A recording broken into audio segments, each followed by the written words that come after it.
Hello friends, இன்றைக்கி வந்து ஒரு மினி விளாக் பார்த்துடலாமா? இன்றைக்கி பார்த்தீங்கன்னா நம்ம ஃப்ரைடே வந்து எடுத்த வீடியோ தான் பார்க்க போகிறோம். ஃப்ரைடே வந்து லஞ்சுக்கு என்ன பண்ணியிருக்கேன் அப்படின்னு சொல்லிட்டு தான் பார்க்க போகிறோம். ஒரு சைட் பார்த்தீங்கன்னா வந்து குக்கரில் வந்து ரைஸ் போட்டு வச்சுருக்கேன். இன்னொரு பக்கம் பார்த்தீங்கன்னா வந்து உருளைக்கிழங்கு மசியலுக்கு குக்கரில் வந்து உருளைக்கிழங்கும் தண்ணியும் ஊற்றி வச்சுருக்கேன். இதை வந்து நம்ம மூடிட்டு ஒரு 3 விசில் விட்டு எடுத்துட்டோம்னா உருளைக்கிழங்கும் நல்லா வெந்து வந்துடும். கேரட் பீன்ஸ்க்கு வந்து ரெண்டையுமே எடுத்து நல்லா க்ளீன் பண்ணிவிட்டு நல்லா பொடியாக கட் பண்ணி வச்சுட்டேன்.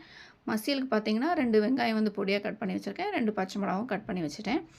கேரட் பீன்ஸ் பொரியலுக்கு வந்து ஒரு பேனில் வந்து எண்ணெய் ஊற்றிட்டு கடுகு கருவேப்பிலை போட்டு தாளிச்சிட்டு நம்ம கட் பண்ணி வச்சுருந்த கேரட்டையும் பீன்ஸையும் போட்டுட்டு தேவையான உப்பு சேர்த்துட்டு நல்லா மிக்ஸ் பண்ணிவிட்டு நல்லா அடுப்பை வந்து சிம்மில் வச்சுட்டு க்ளோஸ் பண்ணி வச்சிட்டோன்னா அந்த ஆயிலே வந்து நல்லா வெந்து வந்துடும்.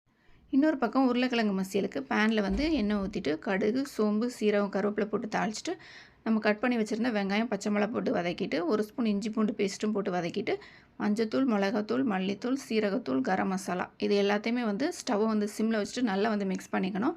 இதில் வந்து ஒரு 1/4 கிளாஸ் அளவுக்கு தண்ணி ஊற்றிட்டு தேவையான உப்பும் சேர்த்துக்கலாம். இது வந்து லைட்டாக கொதி வந்த பிறகு நம்ம ஏற்கனவே வேக வச்சுருந்த உருளைக்கிழங்க ஒரு கொஞ்சம் கொஞ்சம் சின்ன பீஸாக வந்து கட் பண்ணிவிட்டு அதையும் இது கூட சேர்த்து நல்லா மிக்ஸ் பண்ணிக்கோங்க. கொஞ்சம் பொடியாக கட் பண்ண புதினா இலையும் சேர்த்து மிக்ஸ் பண்ணிவிட்டு ஒரு 5 நிமிஷம் க்ளோஸ் பண்ணி வச்சிட்டோன்னா அந்த மசாலாவோட ஸ்மெல்லெல்லாம் போய் சூப்பரான உருளைக்கிழங்கு மசியல் ரெடி ஆயிரும். அந்த டைமில் பார்த்தீங்கன்னா கேரட் பீன்ஸும் நல்லா வெந்துட்டு கொஞ்சமாக வந்து பெப்பர் போட்டுட்டு நல்லா மிக்ஸ் பண்ணி விட்டுட்டோன்னா கேரட் பீன்ஸ் பொரியலும் வந்து ரெடி ஆகிடுச்சு. உருளைக்கிழங்கு மசியலும் ரெடி.